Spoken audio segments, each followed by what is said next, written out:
Welcome to The Art of Medicine, the program that explores the arts, business, and clinical aspects of the practice of medicine. I'm your host, Dr. Andrew Wilner. Today, I'm pleased to welcome Temple Grandin. Ms. Grandin has a doctoral degree in animal science and is a professor at Colorado State University. She is also the author of at least 9 books on autism and is perhaps the best-known individual with autism in the world. I've asked her to be on the program to discuss her personal experience with autism and to share her insights, especially for parents of children with autism, autistic adults, teachers, and potential employers of people with autism. But first, I'd like to thank our sponsor, locumstory.com. Maybe you're curious about locums and how it might fit into your career story. But do you know all the different reasons physicians choose locums and how it works for them? At locumstory.com, you can hear firsthand stories as diverse as physicians themselves. There's not one solution for everyone. The variety of opportunities might surprise you. Locum Story is an unbiased educational resource. It has tools that let you explore trends in your specialty and compare different locums agencies. There's even a simple quiz to see if locums is right for you. Do your own research at locumstory.com. It's easy. And now to my guest. Welcome, Temple Grandin. It's an honor to have you on the show. It's really good to be here today. When did you learn that you were autistic?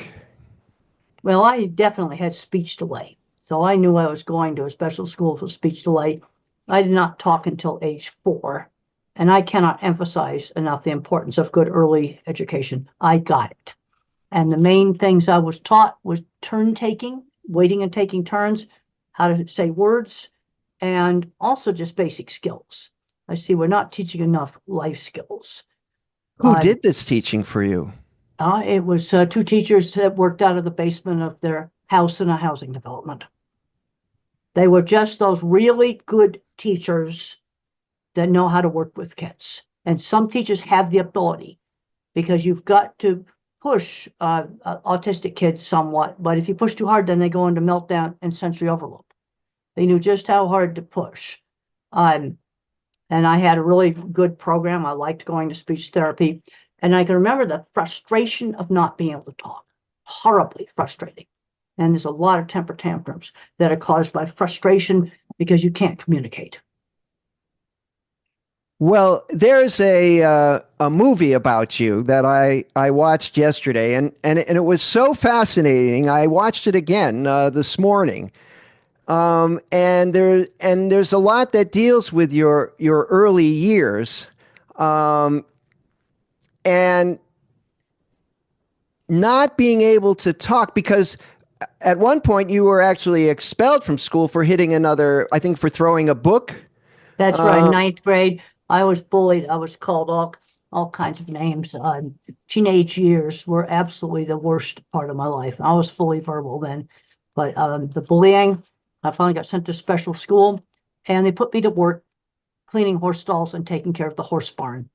I was proud of the fact that I ran the horse barn. Also, riding horses and showing horses was a place where I could have friends.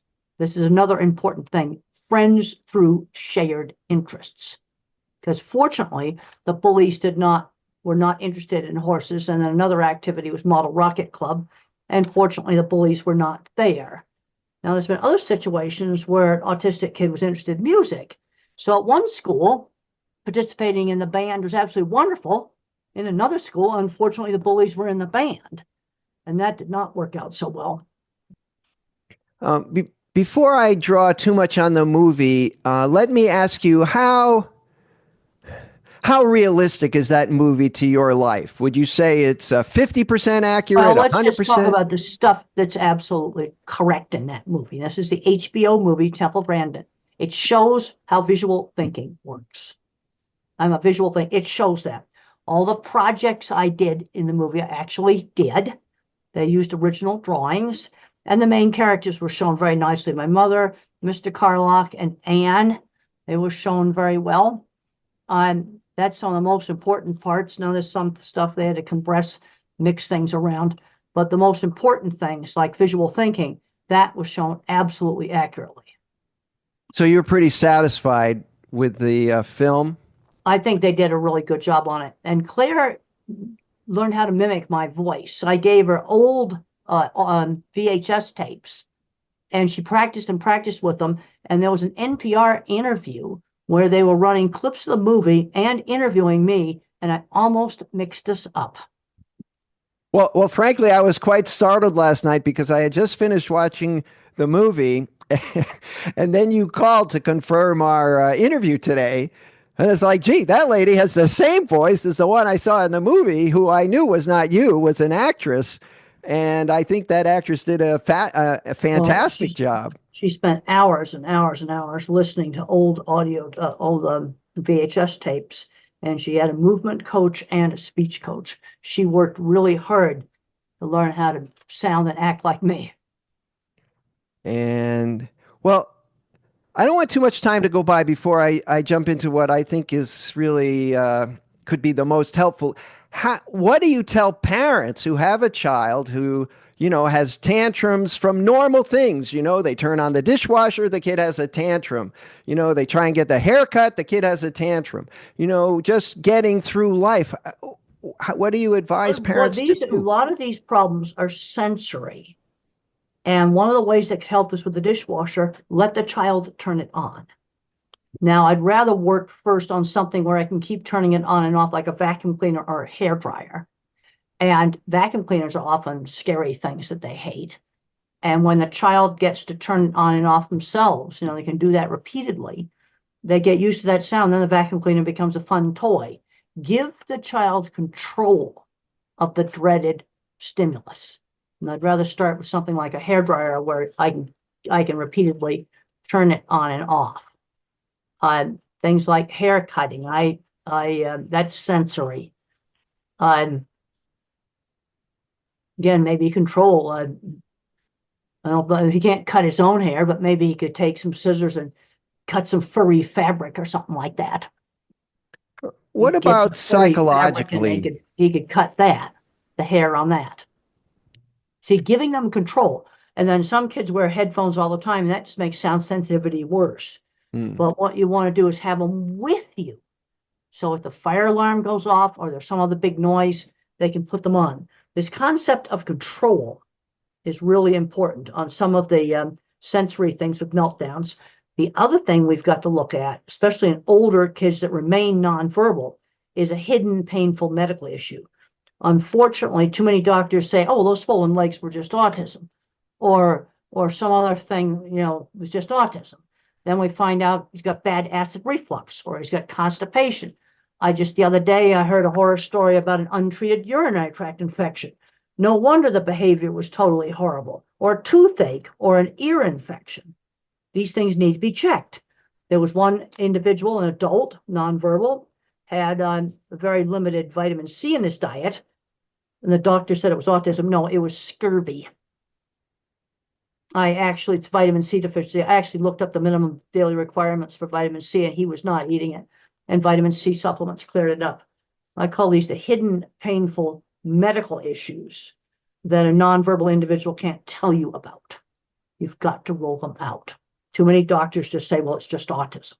I've heard that over and over again when there was a real medical problem that they could not tell you about. Yes, and this is a problem in institutions where people who cannot advocate for themselves, either because of language or some other disability, may have a legitimate medical issue that's kind of buried, and you have to look pretty hard, and you can't use the usual questions like, does it hurt when you urinate? Well, they can't tell you, but maybe they're grabbing at their stomach, or there was one girl, she was rubbing at her ear. This is real recent. They looked in her ear, and there was pieces of an earbud down her ear. Mm. These are cases I've just heard about recently in just the last 6 months when I bring it up. Last conference I was at, I brought this up, and I had 2 horror stories come up, ear infection and a very dangerously advanced urinary tract infection.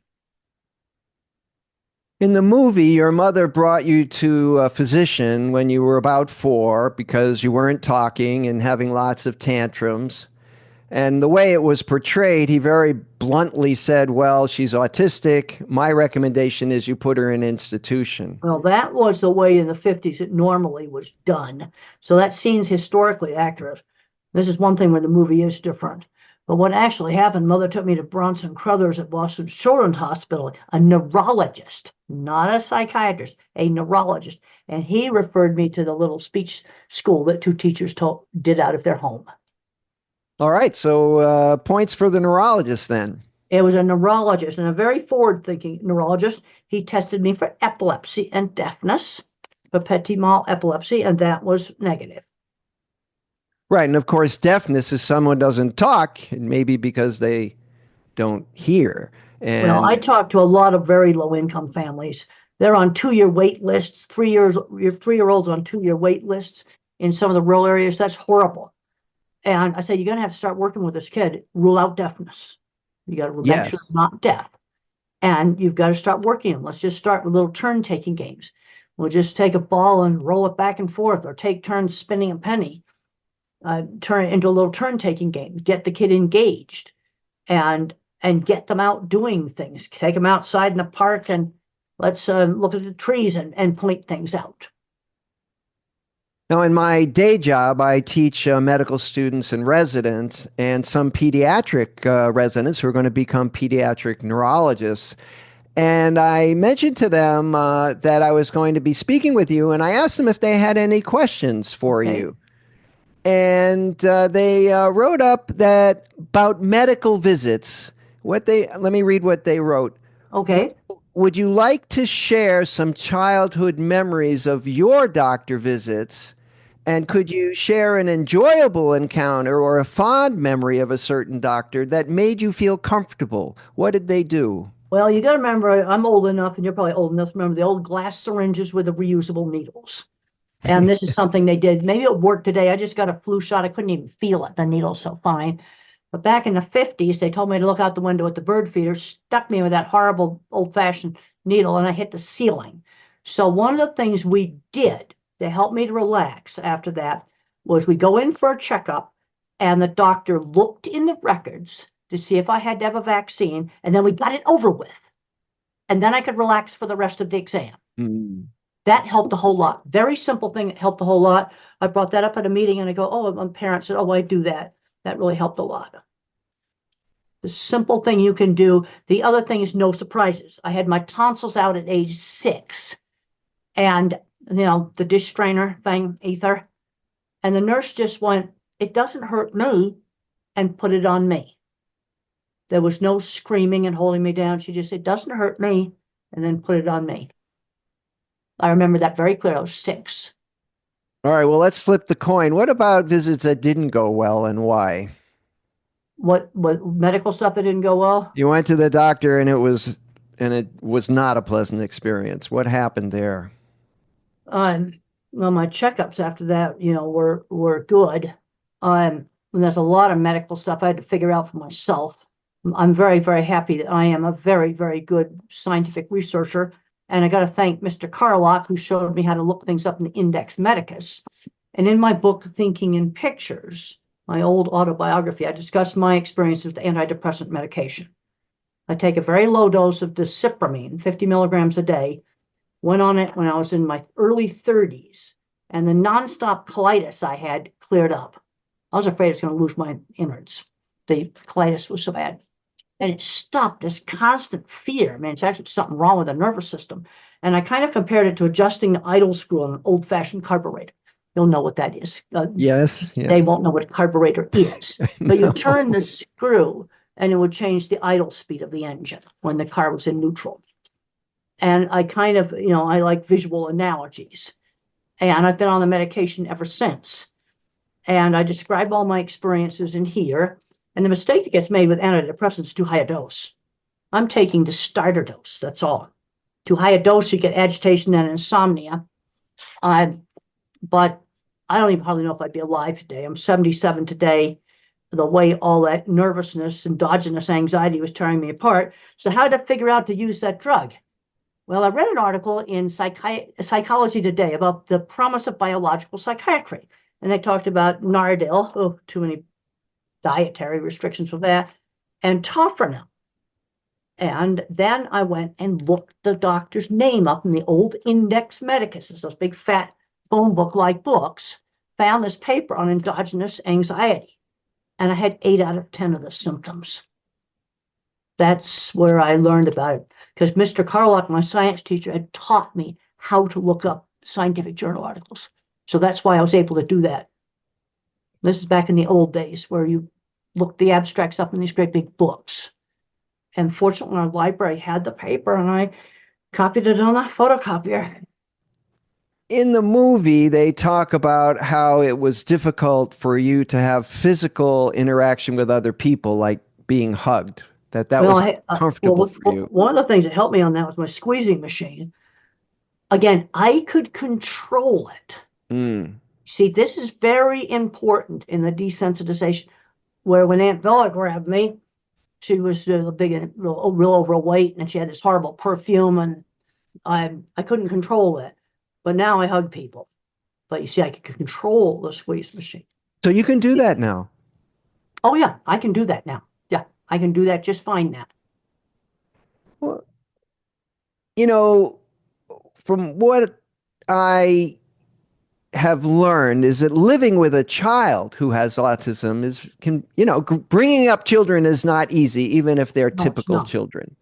And if they're atypical children, or use the term neurodivergent, it can be pretty tough on the parents. What would you say to the parents? Well, fortunately, I had, didn't sleep very well, but we had a rule. I could stay up all night if I wanted to, as long as just the reading light was on, didn't make any noise. And I got up in the morning and was ready for school pickup by 7:30. And usually I was. And there was very good, even rules between home and school. Tantrum was equal to one night of no television, whether it was at school or at home, very calmly and consistent. That was the rule, period. And the only time they didn't enforce that was we were on a ferry boat with a super loud horn. And I flung myself on the deck and screamed. And then what we did there is they let me ride in the cabin below where it wasn't as loud. They should have done is taken me up where the captain was and let me pull the cord. Let you press the button. Let me press the button coming into the harbor. It's a cord that you pull, and let me pull the cord. You see, right. Giving that control, finding that's been very useful. Let me shift to one of your favorite topics, I think, horses and cows. Yep. Now, you gravitated just naturally to livestock. I want to bring up the important thing is I gravitated as a teenager. I had to be exposed to horses and cattle. This brings up another thing. Kids have to be exposed. Like kids get interested in video games, they're exposed to that. They get interested in cars because they're exposed to it. But I'm seeing kids growing up today never use a tool. I'm seeing smart math kids that aren't having their mathematics abilities developed when they should be. But in order for a kid to get interested and get fixated, they've got to get exposed to a lot of different things. And I discussed this in my later book, Visual Thinking, Hidden Gifts of People Who Think in Pictures, Patterns, and Abstractions. Because there's the object visualizer like me, who's bad at algebra, one type of autistic mind. Then there's the mathematical kid, music and math and patterns. I'm seeing those kids not be developed. Make them do baby math over and over again, they turn into gigantic behavior problems. And then the word thinking autistic. They know lots of facts about their favorite subject. And they're like 3 kind of different autistic minds that get highly specialized. Horseback riding has been proposed as a therapy for autism. What do you think about that? Well, it can be very effective. Now, I realize that, for low-income folks, they'll get access to horses, but you can do other things with swinging and, with swings and things you can rock on. And sometimes if you work on the speech therapy right while you're swinging or while you're on the horse, if you don't have access to a horse, then while you're on the swing, you try to get a conversation going. Balancing, just get on an exercise ball and balance. I want to emphasize things that our low-income people can do. And sometimes that's helpful. You're stimulating the vestibular system, I don't think anybody really knows how it works, but it seems to work.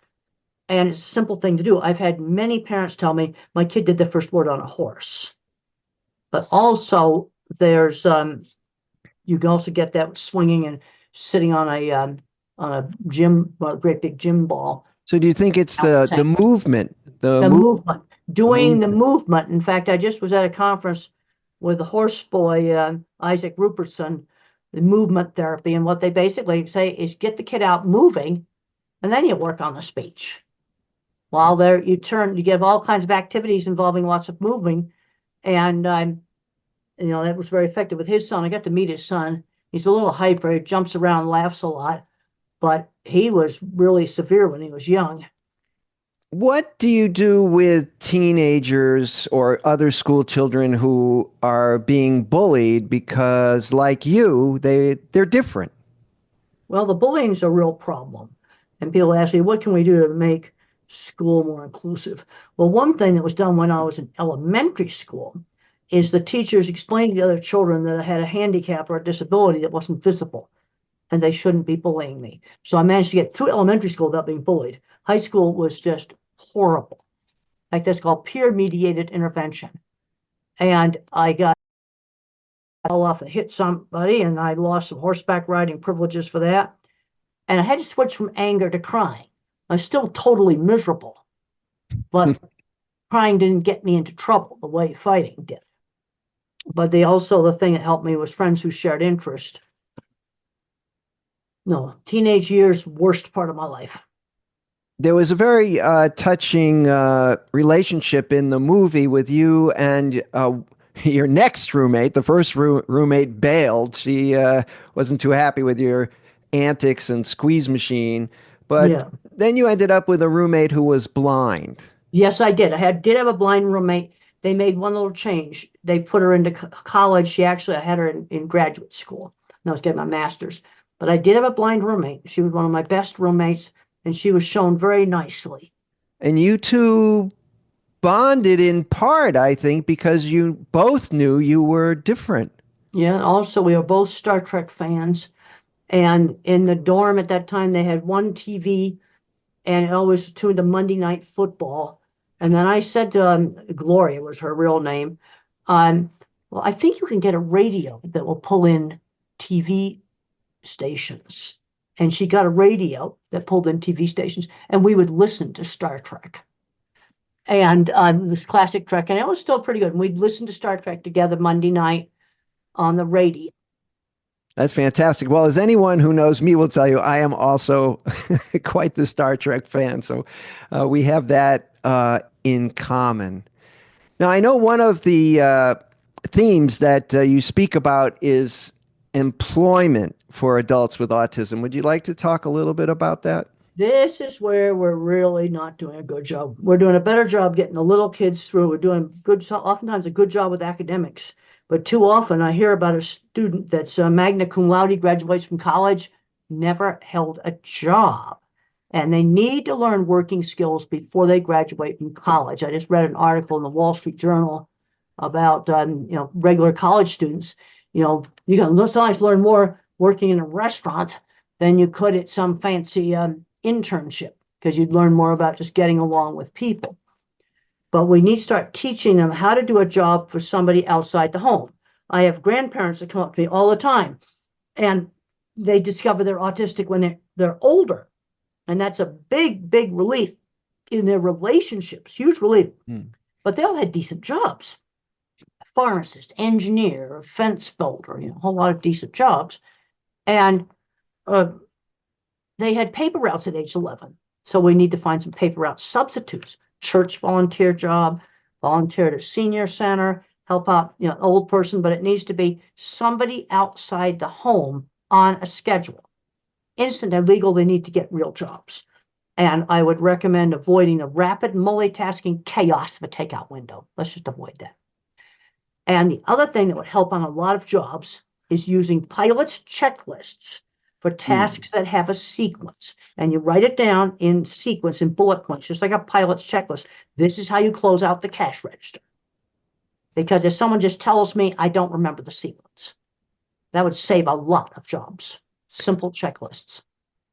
Right. So it's not that you don't understand language. I mean, we're having a perfectly good conversation here, but that images stick in your mind better. Would you say Well, that's let's just say my computer guy showed me how to do a hard reboot on a computer when you really got to teach a computer a lesson when it's bad. And there's 5 steps for the hard reboot. And he goes, boom, boom, boom, boom. I can't remember that. I said, okay, Chris, let me write down exactly what I do. I hold the switch down for this long, and then I press some other button for 10 seconds. There were 5 steps. I wrote them down on a post-it note, and it's fastened to my bookshelf. Even now, I have to write that down. He shows me, he said, well, you just do this. I can't remember that. I'm looking through my notes here. I read your book, Autism and Education, The Way Okay. I See It. Anything you'd like to comment about Well, that? that's a great book for parents to get a young child diagnosed, so they're not inundated with a big threatening, a huge fat book, and it has the essentials in it. I recommend that book if you have a 3-year-old that gets diagnosed. That'd be a good book just to hand to them. And it's small. We actually made it small on purpose so they wouldn't be so intimidated with too much stuff. You know, one of the things I think that's sort of complicated to understand about autism is that um, we don't think of it as a disease or a disorder that can be cured. It's just kind of a difference. Well, the problem is autism in its milder form is just a personality variant. When does nerd and geek become autism? There's no black and white dividing line. The other problem you've got is at one end of the spectrum, you've got Einstein and the heads of big tech companies. Yes, it's interesting. You watch them squirm around in Congress. Real interesting. And you squirm around in depositions. I've looked those videos up. But then you have some of the remains nonverbal, but some of those can learn how to type independently. And then there's some where there's a whole bunch of other medical stuff wrong with them, where autism is probably the correct diagnosis. They're doing it to get services. You see, and we have this name on such a wide range of conditions. And one of the problems I see now, I might see a smart autistic kid, maybe more the Asperger type. I know we don't use that term anymore, where there's no speech delay. And parents get into this kind of bad mode where they don't think their kid can do anything. I'm seeing too many smart, fully verbal teenagers never gone shopping by themselves, don't have a bank account, just not learning life skills. I'm running into this over and over again. I was shopping when I was 7 and 8 years old. There was a nice scene in the movie where your mother is very reluctant to drop you off at boarding school because it felt like she was abandoning you, and the teacher that really recognized your potential said to her, "Well, she's gonna meet life head on at some point, and this is a way to start that Well, that's process." right. Actually, I think being at a boarding school helped me adapt to college better because I was used to living away from home. That might have been helpful. Well, Temple Grandin, this has been very interesting conversation for me. Is there anything you'd like to add before we wrap up?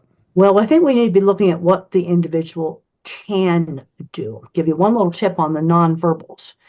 This desktop's not going to work for teaching a nonverbal to type because I got to look way down here to see the button, and then the print appears way up there.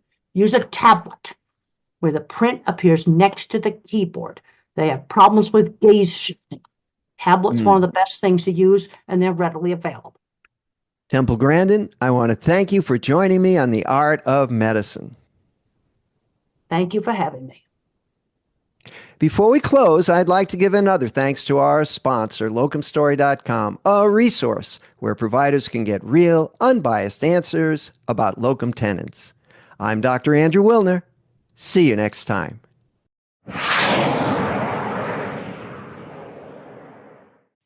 This program is hosted, edited, and produced by Andrew Wilner, MD, FACP, FAAN. Guests receive no financial compensation for their appearance on The Art of Medicine. Andrew Wilner, MD, is Associate Professor of Neurology at the University of Tennessee Health Science Center, Memphis, Tennessee.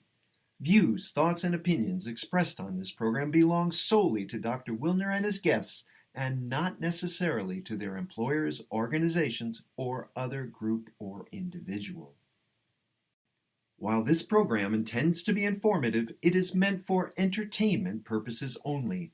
The Art of Medicine does not offer professional financial, legal, or medical advice. Dr. Wilner and his guests assume no responsibility or liability for any damages, financial or otherwise, that arise in connection with consuming this program's content. Thanks for watching. For more episodes of The Art of Medicine, please subscribe. www.andrewwilner.com